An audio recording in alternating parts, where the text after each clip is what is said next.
जय हो।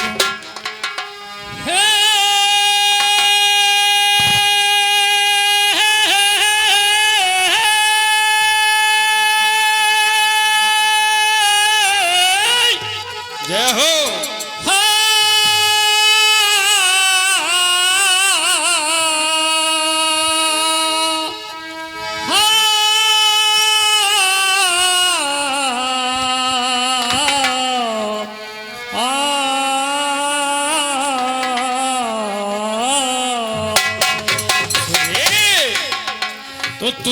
तो तुम्ही हो हे प्रभो, तो तुम्ही हो हे प्रभो, तुमसे निराला कौन है, जो भेद पाले आपका छुपाने वाला।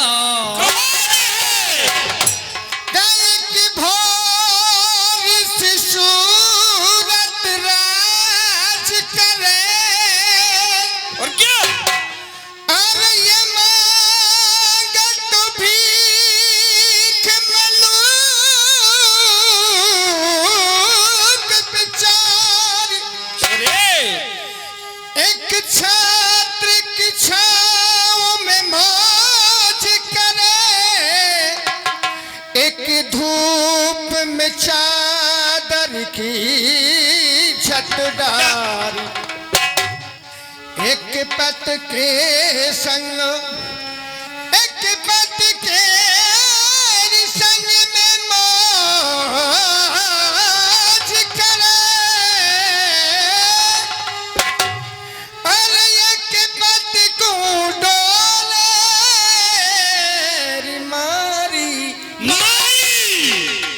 लोक तरे पर लोक तरे, और या करम की रेख करे नाय। आदरणीय सरदारी कीर्तन मंडल छतरपुर की ओर से आप सबके लिए सादर नमन। और इसी के साथ समय के मुताबिक कर्म की विशेषता पर बल दिया जा रहा है, और इस कर्म की जो गति है वो बड़ी ही विचित्र है, और इस विधाता की जो सृष्टि है यह भी बड़ी विचित्र है, क्योंकि मनुष्य करना कुछ चाहता है और होता कुछ और है। बाबा तुलसीदास जी ने भी कहा है कि जैसी जाकी भवतव्यता और तैसी मिले सहाय, आप ना आवे ताए पे और ताए तहाँ ले जाए। तो महान बाबा इस धरा पर धर्म सत्य और नीति का पालन करने वाले महापुरुष अनेकों उत्पन्न हुए, और इस सत्य के मार्ग पर चलते हुए भी उन्होंने बड़ी बड़ी विडंबनाएं सहन की हैं। सत्य धर्म का पालन करते हुए भी पग पग पर उनकी परीक्षा होती रही है।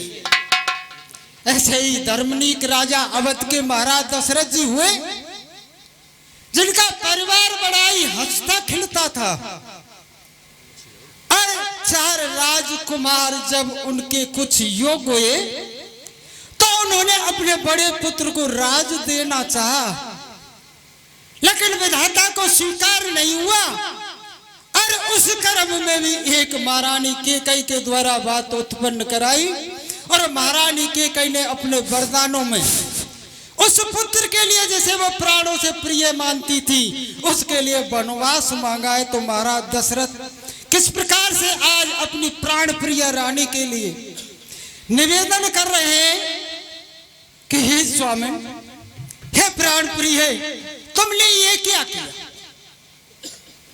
तो किस प्रकार से कवि ने क्या लिखा है, क्या लिखा है?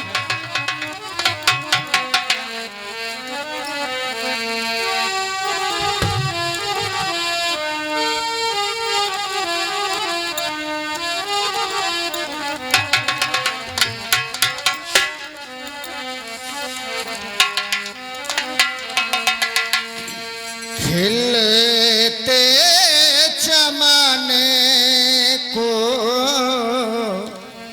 उजाड़े मतीना, खेलोते जमाने को उजाड़े मतीन। अरे घर से ललन को तुरानी, घर से ललन को तुरानी निकाले मतीना। खेलोते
और ये 100 रुपए का पुरस्कार हमारे जाट महासभा अध्यक्ष नदबई बाबूलाल जी माट साहब, नदबई निवासी माट पार्टी के लिए देते हैं, बार बार धन्यवाद।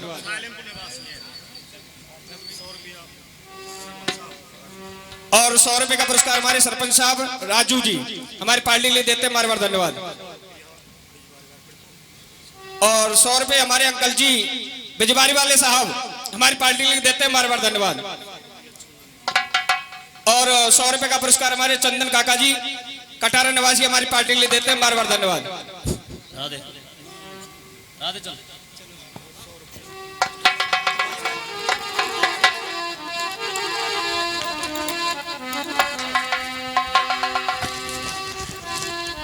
और 51 रुपए श्री गोविंद सिंह जी अध्यापक उनकी तरफ से, ईसापुर वालों की तरफ से, और जिन जिन महानुभावों ने पुरस्कार दिया है उन सबसे आशीर्वाद की कामना।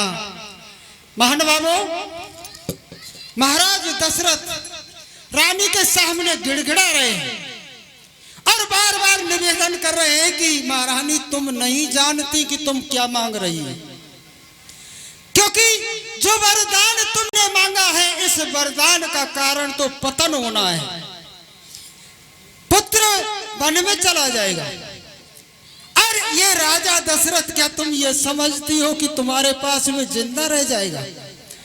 आज इस राजा के पतन की जो नींव है उस नींव को महारानी तुम लगा रही हो, तो आगे और किस प्रकार से क्या कह रहे हैं? क्या कह रहे मर्दो? ताज की नचे कहा मुझको सान जा रही है, जानकी के संग में निकली जान जा रही है।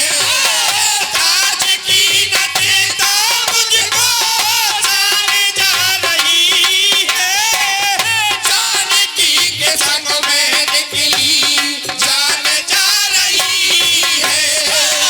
ताज की नचे कहा मुझको सान जा रही है, जानकी के संग में निकली जान जा रही है। ताज की नचे कहा मुझको सान जा रही है, जानकी के संग में निकली जान जा रही है। अपने सजन को नयन से, अपने सजन को नयन से उतारे मदीना, खिलते जमाने को उतारे मदीना, खिलते जमाने को उतारे मदीना। हो करे से ललन बदुरानी, करे से ललन बदुरानी, निकारे मदीना, खिलते जमाने को उतारे मदीना, खिलते जमाने को उतारे मदीना।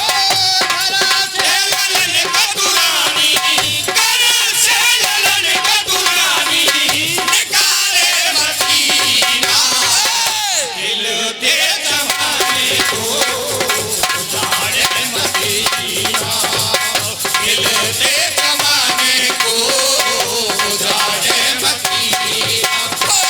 करे से ललन बदुरानी, करे से ललन बदुरानी, निकारे मदीना, खिलते जमाने को उतारे मदीना, खिलते जमाने को उतारे मदीना। महाराज दशरथ जी कहते हैं कि हे रानी, तुम राज मांग रही हो, मुझे उस राज की कोई चिंता नहीं है। चिंता जो है वो तो दूसरी ही बात है, जिसे शान कहते हैं महानुभावों। और वो शान क्या है? रघुकुल की जो कीर्ति है, आज वो कीर्ति धूमिल होने को जा रही है। जिस कीर्ति को कायम रखने के लिए रघुकुल के राजा महाराजा अपने प्राणों तक की परवाह नहीं करते, आज तू उसी कीर्ति को मिट्टी में मिलाने के लिए मुझसे कह रही है। और आगे क्या हो रहा है? राजपाल